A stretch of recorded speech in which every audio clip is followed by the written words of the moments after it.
तो सांप का नाम सुनते ही हमारे शरीर में सिहत सी दौड़ जाती है, क्योंकि सांप दुनिया के सबसे खतरनाक, डरावने और जहरीले शिकारियों में से एक है।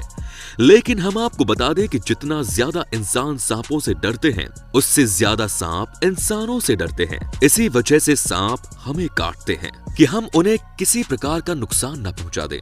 साथ ही सेंट्रल ऑफ ग्लोबल रिसर्च के अनुसार पिछले 2 दशकों में अकेले भारत में ही लगभग 12 लाख लोग इनके काटने से अपनी जान को गंवा चुके हैं। लेकिन साथियों, आज की वीडियो में हम आपको बताएंगे कि आप किस प्रकार से इन सांपों के हमलों से बच सकते हैं। तो चलिए साथियों, हम अपनी वीडियो की तरफ बढ़ते हैं। लेकिन वीडियो को शुरू करने से पहले आप हमारे इस वीडियो को लाइक और चैनल को सब्सक्राइब करना बिल्कुल न भूलें।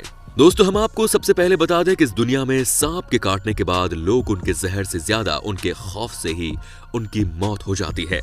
और साथियों, जब भी आप कहीं घूमने या पिकनिक पर जाएं तो अपना कैंप किसी साफ स्थान पर ही लगाएं, क्योंकि अगर आपने किसी झाड़ी, लंबे घास फूस या कूड़े कबाड़े में कैंप लगाया है तो उस जगह पर सांपों के होने की संभावना काफी ज्यादा बढ़ जाती है, क्योंकि सांपों को अक्सर ऐसी जगह उन्हें गर्मी से बचाती है और इन जगहों पर वो आराम करते हैं। और दोस्तों, कभी भी आप इन घास वाली जगहों पर जाएं तो आप जूते और जीन्स पैंट पहनकर ही जाएं, क्योंकि ये चीज आपको सांप के जहर से बचा लेंगी। और अगर सांप आपको काट भी ले तो वो अंदर तक नहीं पहुंच पाएगा, क्योंकि उसे जींस या जूते की मोटी चमड़ी की परत से गुजरना पड़ेगा।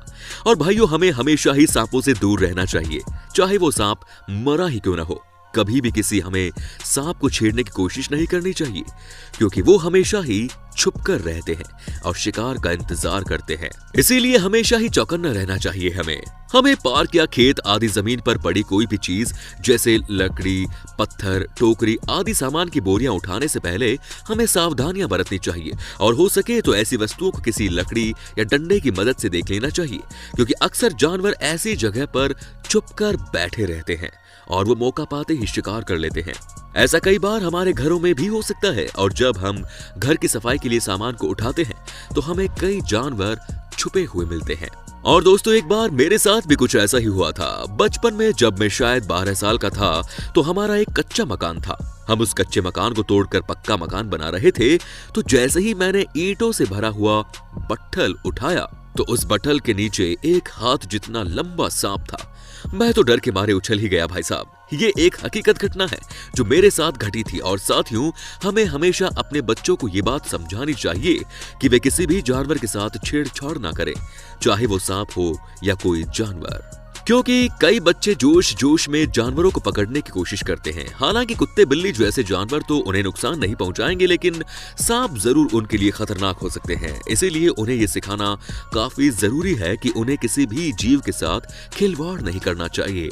और कभी अगर आपका सामना सांपों से हो जाए तो उनसे लड़ने की कोशिश तो बिल्कुल ना करें, बल्कि उनसे दूर भागने में ही आपकी समझदारी है, क्योंकि कई सांप तब तक आप पर हमला नहीं करेंगे जब तक उसे ये महसूस ना हो कि उन्हें कोई खतरा है। साथ ही दोस्तों, वैसे तो सांप सुन नहीं सकते, सिर्फ देख सकते हैं, और वे वाइब्रेट यानी कि कंपन महसूस कर सकते हैं। इसीलिए कभी भी कोई सांप आपके पीछे पड़ जाए तो आप सीधे बिल्कुल ना भागे, बल्कि आपको जिगजैग की तरह वहां से भागना है, क्योंकि कोई भी सांप जिगजैग पैटर्न में आपका पीछा ज्यादा देर तक नहीं कर पाएगा। और साथियों, अगर सांप अचानक ही आपके पास दिखाई दे तो आप वहां से जोर से भागने की कोशिश ना करें, बल्कि थोड़ी देर सीधे खड़े रहें और साइड से निकलने का रास्ता ढूंढें, क्योंकि अगर आप उसे कुछ भी नहीं करेंगे तो वे वहां से भागने की कोशिश करेंगे। और अगर सांप वहां से नहीं भागता तो वहां से दबे पांव धीरे धीरे वहां से निकलने की कोशिश करें, लेकिन हड़बड़ी वहां पर मत दिखाइएगा, नहीं तो सांप आप पर हमला कर सकता है। साथ ही पाइथन सांप सीधे चलते हैं और अन्य सांप टेढ़े मेढ़े। साथ ही हमारे भारत में कोबरा फन उठाकर अपना शिकार करता है। साथियों, हम मानते हैं कि सोलो ट्रिप यानी कि अकेले घूमने का चलन है, लेकिन यह आपके लिए खतरनाक भी हो सकता है। और हो सके तो कम से कम एक व्यक्ति जरूर अपने साथ ट्रिप पर ले जाएं, क्योंकि अक्सर जंगलों के ट्रिप पर कई जंगली जानवरों से भी सामना होता है और सांप उन जानवरों में से एक है। उससे जंगलों में सामना होना तो निश्चित है। इसीलिए अगर कभी सांप ने आपको काट लिया तो आपका साथी उस सांप की फोटो लेकर डॉक्टर को दिखा सकता है, जिससे कि डॉक्टर ये समझ सके कि आपको किस सांप ने काटा है और आपको सही प्रकार से उपचार कर सके, क्योंकि काटने के कुछ देर बाद ही दांत का निशान सूजने लगता है और जिस वजह से ये पता करना मुश्किल हो जाता है कि आपको किस सांप ने काटा होगा। दोस्तों अगर हम सांपों के काटने के लक्षण की बात करें तो हमें घाव पर एक जोड़ी पंचर के निशान मिलेंगे और घाव के निशान पर सूजन आ जाएगी और वो जगह लाल भी हो जाएगी। साथ ही मरीज को उल्टी आने लग जाएगी और उसकी सांस लेने की क्षमता भी कम हो जाएगी। उसे आंखों से देखने से भी परेशानी होने लगेगी और साथ ही उसके मुंह से लार निकलने लगेगी। साथ ही अधिक मात्रा में पसीना भी आना शुरू हो जाएगा। इसके बाद शरीर का अंग धीरे धीरे सुन्न होने लगेगा। दोस्तों हमें पता है कि आपके मन में ये सवाल चल रहा होगा कि अगर सांप आपको काट ले तो क्या करना चाहिए। तो भाइयों सबसे पहले अगर किसी मरीज को सांप काट ले तो उस मरीज को शांत रखना है, साथ ही उसे बिल्कुल भी घबराने नहीं देना है, क्योंकि हमने पहले भी कह दिया था कि ज्यादातर लोगों की मौत घबराने से ही हो जाती है और घबराने का एक नुकसान ये भी है कि आपका ब्लड प्रेशर बढ़ेगा जिसकी वजह से जहर तेजी से फैलने लगेगा। इसीलिए मरीज को ज्यादा से ज्यादा शांति बनाए रखने के लिए कहिए। और दोस्तों हम आपको एक और बात बता दें कि इस बात की संभावना सिर्फ 50% ही होती है कि सांप काटते वक्त अपना जहर छोड़ दे, क्योंकि सांप इंसानों को अपने बचाव के लिए काटते हैं, ना कि शिकार के लिए। इसीलिए कई बार सांप अपना जहर इंसानों पर इंजेक्ट नहीं करते। और अगर कोई सांप ने आपको काट भी लिया है तो आप उस सांप का रंग रूप, लंबाई और उसका फन किस तरह था, उसका चेहरा सब याद रखने की कोशिश कीजिए, क्योंकि सांप की नस्ल के हिसाब से ही मरीज का इलाज हॉस्पिटल के अंदर एंटीवेनम डोज दी जाती है। दोस्तों सांपों का एंटीवेनम डोज ज्यादातर सरकारी अस्पतालों में ही मिलता है, इसीलिए आप सबसे पहले अपने इलाके के एक बड़े सरकारी अस्पताल में अपने मरीज को दिखाएं। साथ ही सांप के काटने के बाद मरीज को ज्यादा हिलने डुलने की कोशिश नहीं करनी चाहिए और जितना हो सके उसकी दिल की धड़कन को शांत रखने की कोशिश करनी चाहिए। और अगर काटने वाले स्थान पर सूजन आ जाती है तो हमें उनके कपड़ों को उतार देना चाहिए। साथ ही हमें रिंग और घड़ी को भी उतार देना चाहिए, जिससे कि खून का दौड़ाव और सही प्रकार से हो सके। दोस्तों हमें घाव पर काटने और चीरा लगाने की कोशिश भी नहीं करनी चाहिए, क्योंकि इससे इन्फेक्शन हो सकता है और जहर ज्यादा मात्रा में फैल सकता है। और जैसा कि हमें हमारे फिल्मों में दिखाया जाता है कि सांप ने जिसको काट लिया होता है उसका जहर मुंह से निकालते हैं, ये चीज बहुत ही बड़ी बेवकूफी होती है। दोस्तों ऐसा कभी भी नहीं करना चाहिए, नहीं तो उस मरीज के साथ साथ उस घाव पर मुंह लगाने वालों को भी काफी तकलीफ हो सकती है।